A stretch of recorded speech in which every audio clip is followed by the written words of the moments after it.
How's everyone doing today? It's your boy JG Domination, and today we're going to be doing another 2020 NFL offseason preview.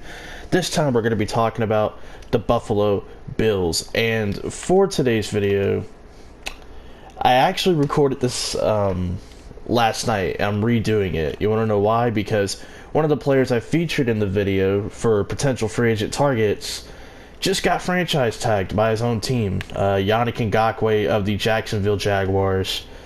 I had Yannick Ngakoue potentially as a target for the Buffalo Bills.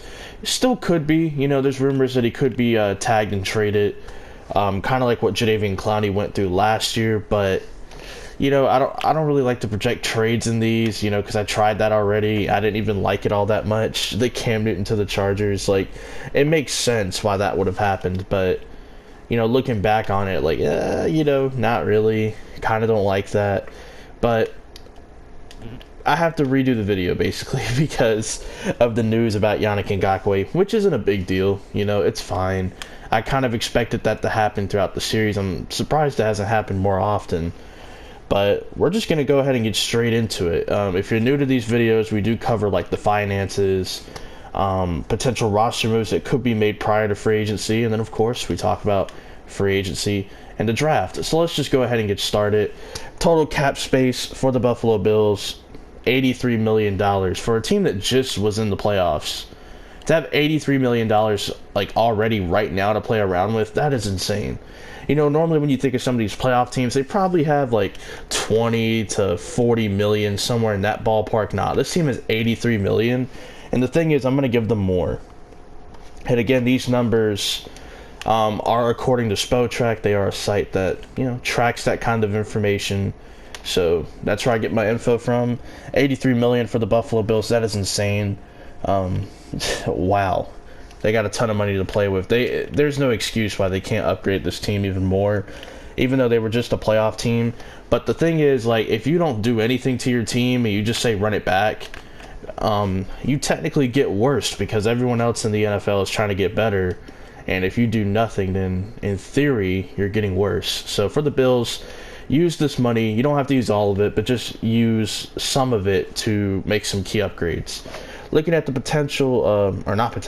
notable free agents, read like a couple lines down there. Notable free agents.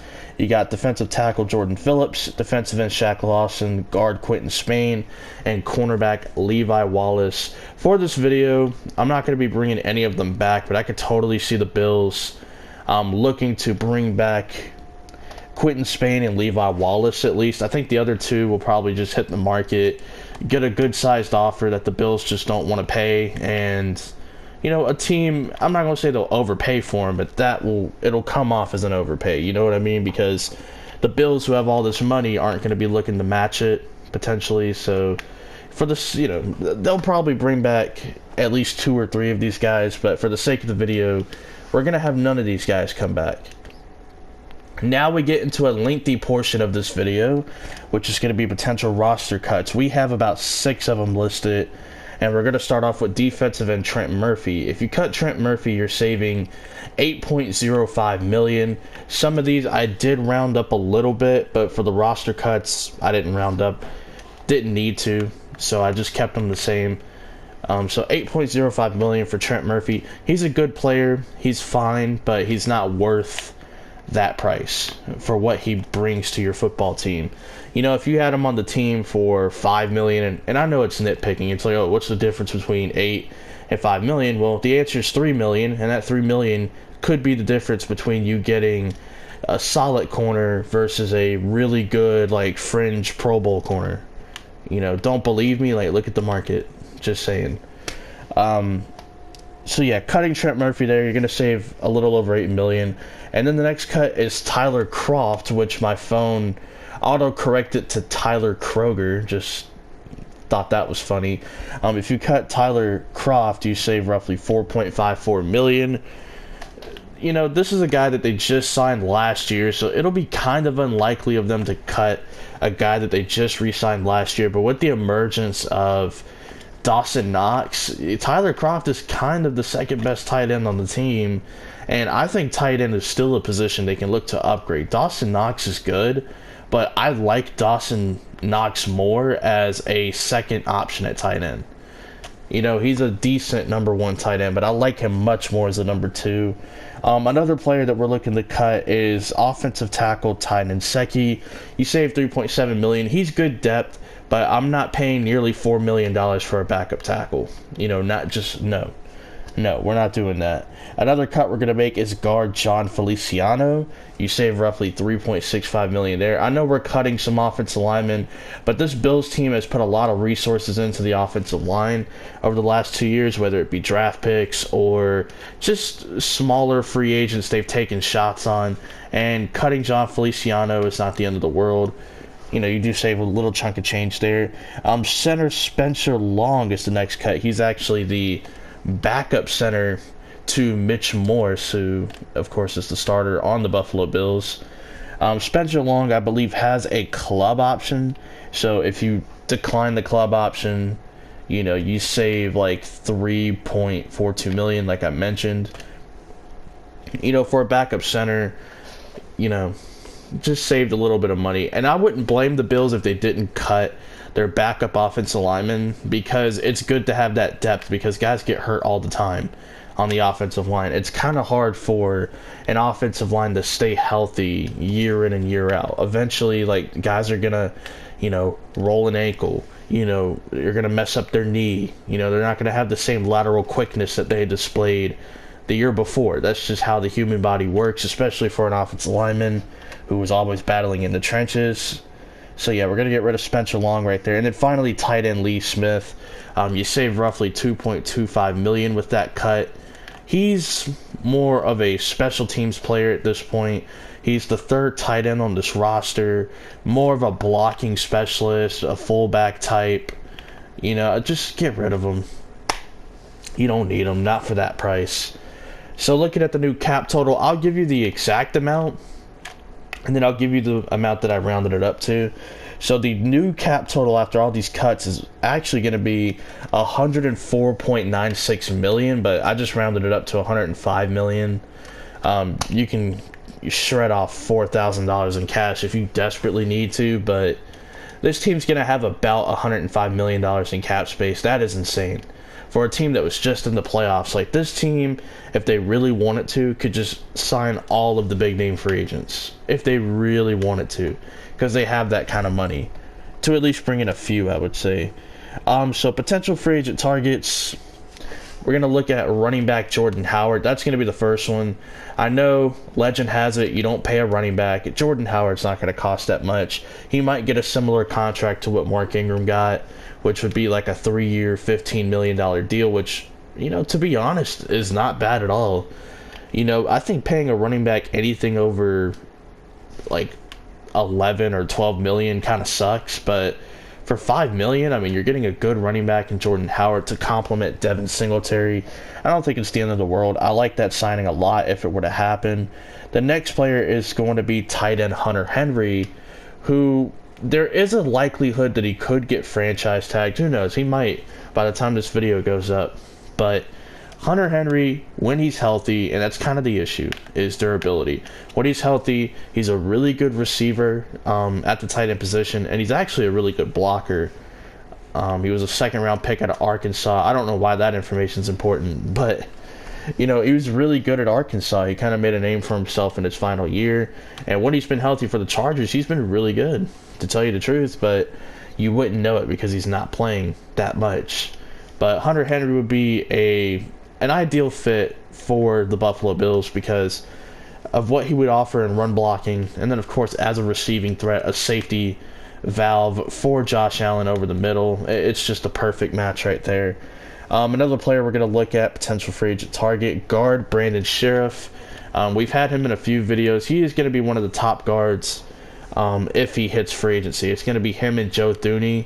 I kind of just switch up like where I think they will go, and a lot of it is based on scheme. Joe Thuney, you know, he's more balanced, I guess you could say, whereas Brandon Sheriff specializes more in run blocking, but is a solid pass protector in his own right, whereas Joe Thuney more so pass protection, but more balanced than Brandon Sheriff. So it's really just pick your poison. I think Sheriff would be perfect on this team as a run blocker. Just a guy that's going to get up the field and, on screen passes, he's going to be moving, getting out there looking for a guy to attack, while Devin Singletary catches a little screen pass and, potentially takes it to the house.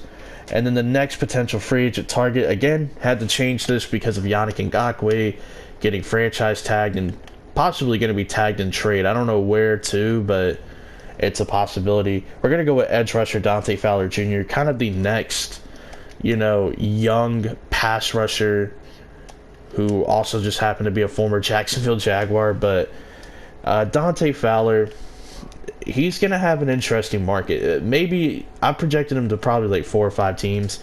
I don't know if that's how many teams will be interested in him. Maybe it's less, maybe it's a lot more than what I'm thinking.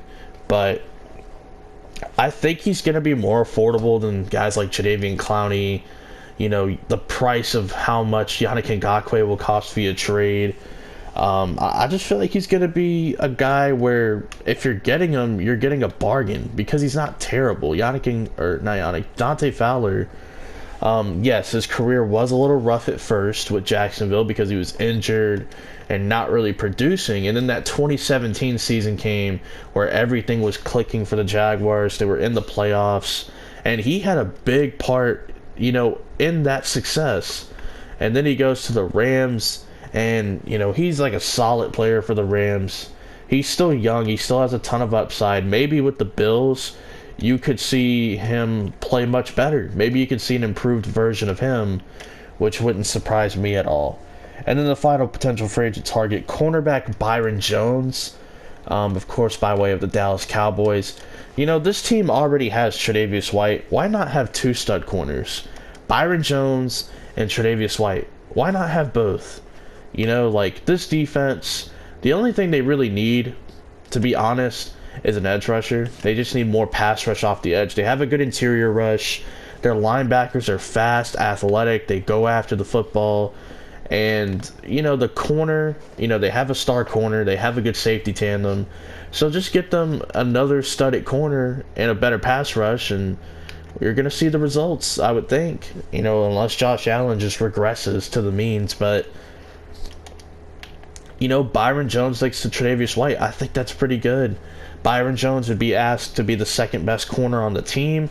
You look at a team like the Ravens with like Jimmy Smith, Marlon Humphrey, Marcus Peters. Marcus Peters as the number 1 corner on the Chiefs was a stud. He did his role. As the number 2 corner in the Rams scheme, he really wasn't all that good because Peters is more of a zone press corner, and they asked him to run a lot of man coverage. That's just not his game. He's more of an opportunistic type of corner. And then finally, you go to the Ravens, who have a healthy mix, and you ask Marcus Peters to be your 3rd best corner or your 2nd best corner on some occasions, and he's able to have success with it. Byron Jones has been the corner number 1 for the Dallas Cowboys until, he had to move to safety. Then he moves back to corner, has a premier year. This year wasn't too bad either. Now you're going to ask him to come to Buffalo, be the 2nd best corner on the team. I'm sure he would thrive in that role. Absolutely. Not as much pressure. And in some games, you could have him be the number 1, depending on the matchup, Now we're going to go ahead to my 1st round pick for the Buffalo Bills. This mock draft, by the way, was done after the Super Bowl, like the week after the Super Bowl. It's going to be updated. I'm doing a mock draft 2.0. I'm just trying to figure out how I want to approach it and put it together. But that would come out probably this weekend if I had to bet, on when would be a good time to do it, I suppose. But we're going to go with wide receiver T. Higgins. T. Higgins, just, physically imposing as a wide receiver, but I think he offers more than just a big 6'4", body. He does offer a lot more. He does have a couple of minor concerns, but at the next level, we'll see. I don't want to dive too deep into it, but T. Higgins would be the big wide receiver that this team needs. They already have their deep threat in John Brown. They have their slot guy in Cole Beasley. Robert Foster, another deep threat that they have, who's a restricted free agent. And then Isaiah McKenzie, more of a gadget player for them. out of UGA. And then you look at T. Higgins. He's the big body receiver that this team needs. They tried that experiment with Zay Jones. It didn't work. There's another receiver they drafted. I can't even think of who it is. It's not Sammy Watkins. It's someone else that they brought in to be like a big body receiver, and it didn't work. Oh, Kelvin Benjamin. They brought him in from Carolina, I'm pretty sure, and yeah, it didn't work, for whatever reason. But now we look at positions to address during the draft. This is a little different, because you're going to have all these draft picks. Now you got to figure out, okay, well, what can we do here? And number one, we're going to go with wide receiver depth. This team could definitely use more bodies at the wide receiver position. This is the year. If you need a wide receiver of any sort of variance, whether it's a big body, or maybe you want a slot guy, or maybe you want a speedster, or a guy that can do trick plays, or just be like a gimmicky guy or whatever, this draft is full of talent. When I tell you this wide receiver draft is full of talent, it is. I don't know if any of these guys are going to end up being like one of the best receivers to ever play, but the depth in this class is actually insane. So definitely look to add wide receiver help. Defensive line depth is on here. We are going to cut Trent Murphy, of course. Shaq Lawson, Jordan Phillips are free agents. So yeah, you want to get stronger on the defensive line. You're going to have Starla Tulele and Ed Oliver, who you drafted last year, a complete stud right there. And then, who's your other D tackle? Harrison Phillips, spent some years injured, still looking to see what you got in him. And then the edge rushers would be Dante Fowler, assuming this team does sign him, and Jerry Hughes. So you're going to want to look to add more depth. Jerry Hughes is an older guy, and Starla Tulele is an older player as well, so you can look to add more depth. Wouldn't be a bad idea. The next thing we're going to add is offensive line depth. We just let like a ton of offensive linemen go that were good backups, serviceable veteran guys.